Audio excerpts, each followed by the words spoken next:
Okay, nice to have you here. Good to be in here. Finland Yes, at sir. Kiss Expo. So, how often do you visit these expos, and how is it like to be here?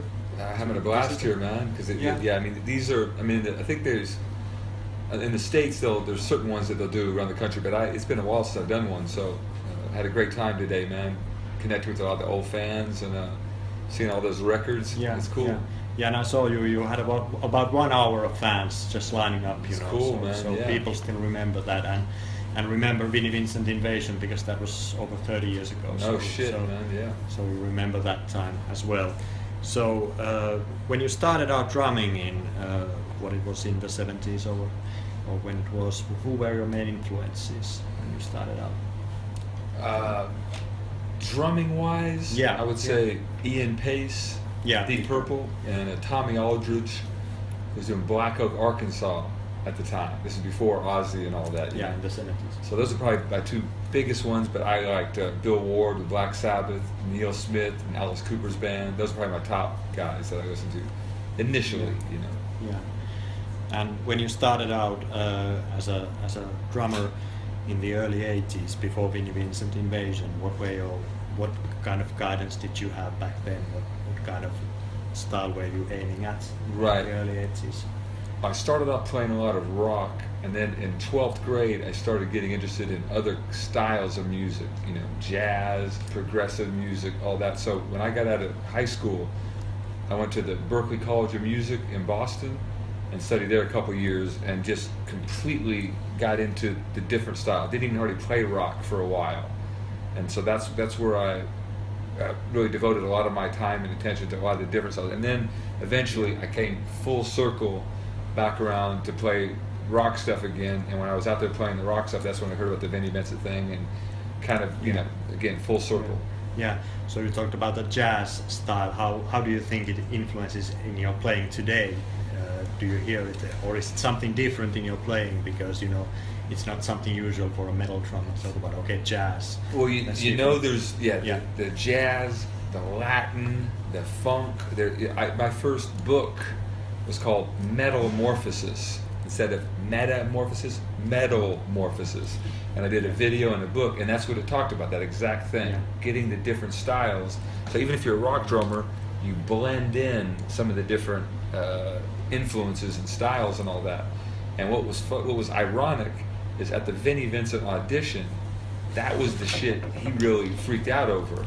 The Latin and the funk stuff. That's what I think helped, because he never heard anybody play that before like that. So the combination of the hard-hitting rock with all the different styles, that's what kind of, I think, gave me my own unique thing, you know?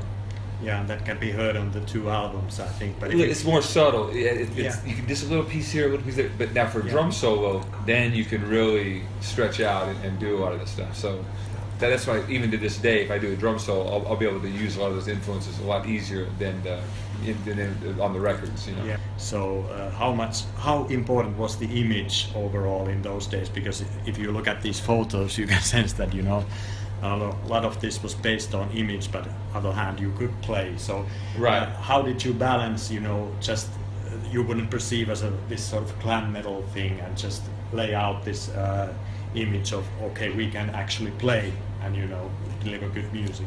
So it was difficult. Yeah. I think we thought it was the best of both worlds. You know, we have the glam image and all that, but we really can play. It's hard rock, you know, metal, arena rock. The guys will like it because of all the playing. The girls will like it because of the look.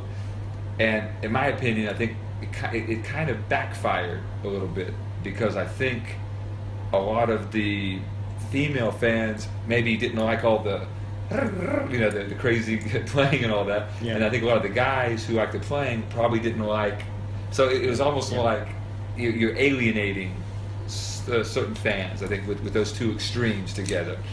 So that's what it was. So for the second record, I think that's why we kind of, you know, went more middle of the road with the image, kind of backed off on the image. It was a natural progression, I think, to kind of scale it back down some at that point. You know? Yeah, and on the second record, obviously, Mark Slaughter came in, and, you know, a different vocalist, although the vocal style was there was a similarity to Robert Fleischman too. Yeah. So what kind of difference did it make if you compare now the first album and the second one? First album I think had songs that were older that Vinnie brought in from Kiss, true. like Back on the Streets and stuff like true, that. Boys true. Are Gonna Rock I think was an older song too, too, and some of the others, and was the All Systems Go all total new stuff that you wrote in between. So I mean, Vinnie wrote as far as I know, he wrote most or all of those songs after the first tour. You know, just in a few months' time. You know, he really cranked that shit out. You know. Yeah. So it was newer for sure. I think a lot of the vocal stuff. There's a lot. I mean, Mark Slaughter goes way up there, but he also has a lot of mid-range vocal. You know, that Klaus Meine range. You know. So it had I think more diversity with the. Where, you know, that everything wasn't just way up here, vocally. So that's something a little bit different about it. But yeah, he wrote all those songs after the first tour, man. You know.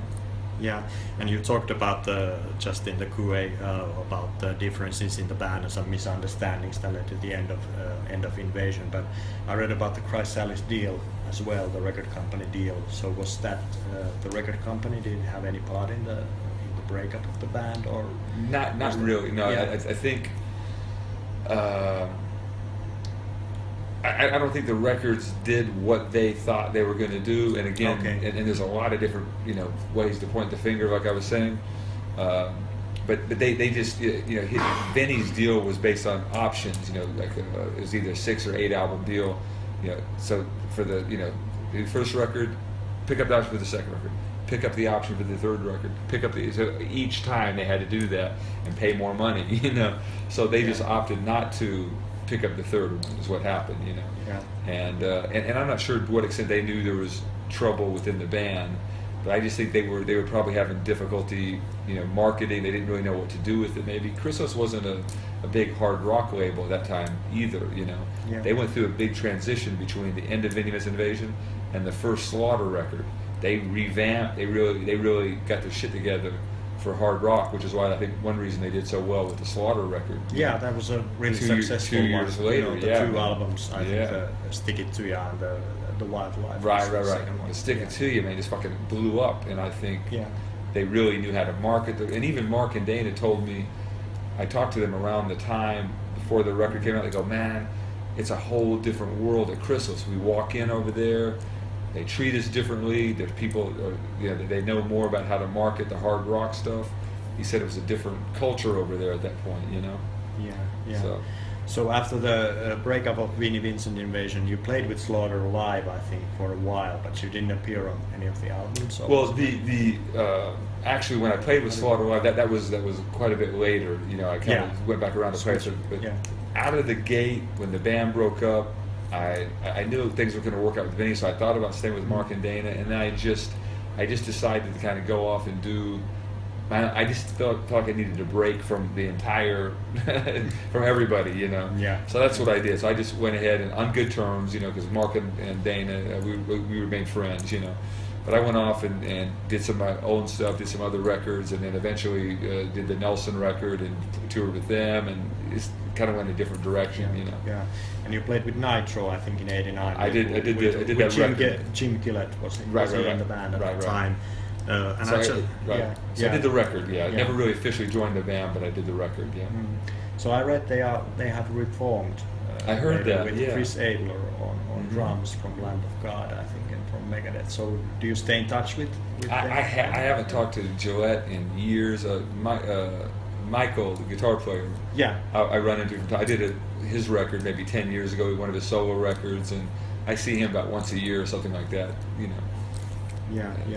So, and you played on Nelson's album, which was in 1990, I think, on the After the Rain album, which was really successful, and quite a few albums after that throughout the 90s. So how was that experience like? Because in the 90s, the musical climate changed. So that's right. Stuff that was popular in the 80s, a lot of times got totally blasted in the press and media. And same with Nelson. I mean, we had the good first record, but we just took too long to get the second one done.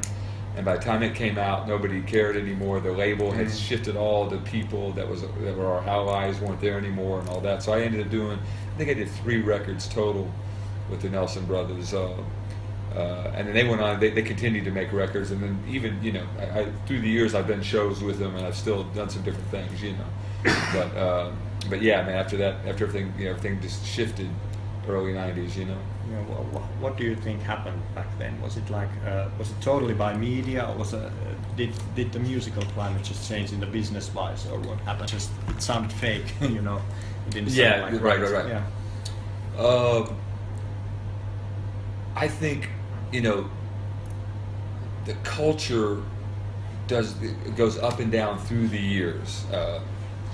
It can be kind of a pessimistic, negative kind of culture. It can be a positive, lighthearted kind of culture.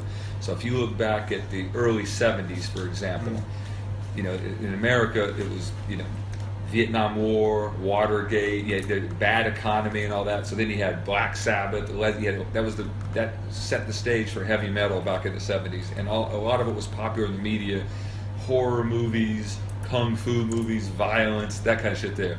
And so that was what was going on in the culture. So that gave way to those kind of things that reflected it in the arts.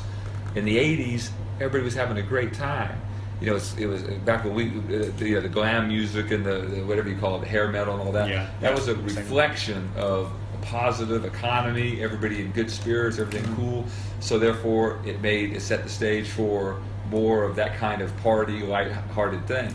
At the early '90s, boom, just the culture shifted. The economy started falling out. There were a lot of things like that happened, and so like Nirvana and the grunge thing was just a response to what was going on in the culture. So sometimes exactly, people think, oh well, grunge killed glam. Yeah. I never really saw it that way. I mean, grunge was the logical, the pendulum went that way, and so anything that people liked in the late '80s, '90s, they weren't going to like that anymore. That's just the way it is, Yeah. So then the pendulum went that way for the grunge and all that shit, and then eventually, so that's kind of like, when a trend is over, man, there's just not much you can be able to do about it. And it was difficult because I remember the '90s, and you got a band that was making records in the '80s, and when there was a review of the album, it was totally brutal. The thing, anything that was popular before, they suddenly hated it. So it was difficult. But in the 2000s or this millennium, the metal came back, sort of. Right. Sort of. But I think on the business side of things, things have been more difficult. In the 80s, people made records every second year. Now you take 5 years between records, and it's hard because people download and don't come to gigs and so forth. So how do you see the scene today on hard rock? Is it any better than in the '90s, really? Or what do you think? Well, I mean, the whole structure behind it, the paradigm has shifted on how the business even works anymore. Back in the old days, you'd have your publishing money if you're involved with writing. You had record company royalty. You had record companies offering tour support to keep you out on the road because they're making money from selling records. If you're on the road, all of that shifted, man, with the MP3, with the downloads and all that, So now, from what I see, is you do a record and it's going to sell a fraction of what it did. So therefore, your recording budget is now a fraction of what it was. And the way that people, I think, are earning a living now is just by going out and playing and selling merchandise, and that's kind of like the new model for right now, So I don't know, honestly, where it goes from here, I mean, I like the technology myself. I mean, Spotify and all that shit. I mean, it's hard to argue with just that availability of music, what I mean? That quick and trying to find something or listen to something. So I appreciate the technology, but business-wise, it's made it very difficult for musicians to earn a living anymore. So this past 15 years, you played with Hardline. I think you played on one of their albums. Right, in 2002. Yeah, that's right. So what kind of experience was that, or how did you? It was cool. The Giolelli brothers, I knew from I guess in the late '80s. They had a band called Brunette. And Dana Strum produced them, and I ended up doing some tracks for them. So I played with them for a short period of time, and long story short, I just kind of came back around. They did the Hardline thing, and when they wanted to do the second record, they just reached out, and it was a good time to, the timing was good. Yeah. Did you play with them live, or was it just there wasn't much. We did that. We did some festival in England, and there may have been a couple other things, but we did the record and maybe a few shows. That was pretty much all we wound up doing. Yeah. You know. There was a live album, Live at the Gods. Right. That's you right. were on that. That's right. Yeah, That's right. Yeah. So now you are playing with Lita Ford. Yeah. For how long have you played? 5 years. 5 years. Yeah. So everything's great on that front. It's fun. It's a great gig. Yeah. So she's one of the people from the 80s carrying the torch for classic. Even the 70s, man. I mean, 70s, the Runaways. Yeah. So besides playing drums, you also write a lot of books. Yeah. So anything new coming up from book front? Yeah, the newest book I'm working on now is it's a collection of memoirs from different times of my life. But the feature, the book is going to feature the whole 12 parts. It's a 12 chapter memoir of the entire Vinnie Vincent Invasion's experience from the beginning to the very end. That's cool. Because some of the things you mentioned that you read, where I talk about the audition and doing the writing, all that, people just really seem to love that behind the scenes. Yeah, thing, and you seem to remember a lot of the stuff that I remember all like that you shit. said, no drugs or alcohol. You remember everything. So I Yeah. just sat down, spent really tried to recall everything in order of how it all went down, and it's just it's an interesting story. I think the whole thing with that band from the beginning to the end, that period of time, the way things were back then, very different than now. So it was cool to kind of capture that moment in time. I think So I'm getting cool. I'll probably go to the editor in January. So probably by March or something it should be out. Good. Looking forward to that. Yeah. So drumming wise, do you still practice a lot, or how do you keep in shape? You obviously train out a lot, but otherwise than that, how do you keep your technique? Because a lot of the drummers, they seem to have these carpal tunnel syndromes and other stuff coming in. So how do you stay in shape? Yeah, well, I mean, for me, the main thing is that you just got to keep your body healthy. So that's why I train all the time. Lifting weights, running. I do a lot of martial arts stuff. All of that keeps the body fine-tuned. My diet is really clean. I'm a vegan diet for a lot of years now, so all those things help. And then for drumming wise, you got to always be careful to warm up before you play. Keep everything, the tendons and everything loose. You can't just be cold and then walk on and start smashing your back. You're gonna fuck up your shoulders. So I think a lot of those things. I play all the time. When I'm at home, I do some practicing. So I'm just. But as you get older, these are the things you have to think about, man. So that's why I think the weight training is what's really saved me through the years, because I notice a lot of guys my age or older, they're having the shoulder issues, the tearing, pulling shit, rotator cuff, all that. So I've been very lucky so far, because I think all the training has helped keep my body in tune to be able to do that. Because it's very athletic to do a 90-minute set where you're smashing and bashing the whole time, So got to Yeah. So for any young drummers out there, do you have any advice on, besides stay off on drugs, how to make it? Yeah, I mean, business-wise, man, it's hard to know what to advise. I mean, I think the main thing I would tell somebody is, play the music that you love to play, and just continue to work on your craft. I think a lot of times these days, in the digital age, it can get easy to go in and cut and paste. You know what I mean? Yeah. Pro Tools, all that kind of shit. And I still think that every musician has to be able to go into the practice room and really just work on their instrument. We used to practice 4, 5, 6 hours a day, man. That was what we did. And so that work ethic. Now you're distracted with the phone and there's all kind of I was asking about that. Do you think the work ethic, if you're aspiring to be a musician, that's not the same as it was in the 80s? Or are people still hungry to do this? I can't say for sure. It's just that it's hard to imagine, because when I was at Berkeley, I practiced 40 hours a week on a Casio watch. I time every second of my practice. I get to the practice room, beep beep, I start playing. If I stop to go take a piss, break, I cut the watch off. So I got roughly 6 hours a day every day on the watch. And I had no TV in the dorm, and there's a payphone at the end of the hall. Once a week I called my parents. That was it. So I'm just trying to imagine now you're in the practice room and you have your phone and people, hey, let's go to the pizza, or in other words, texting.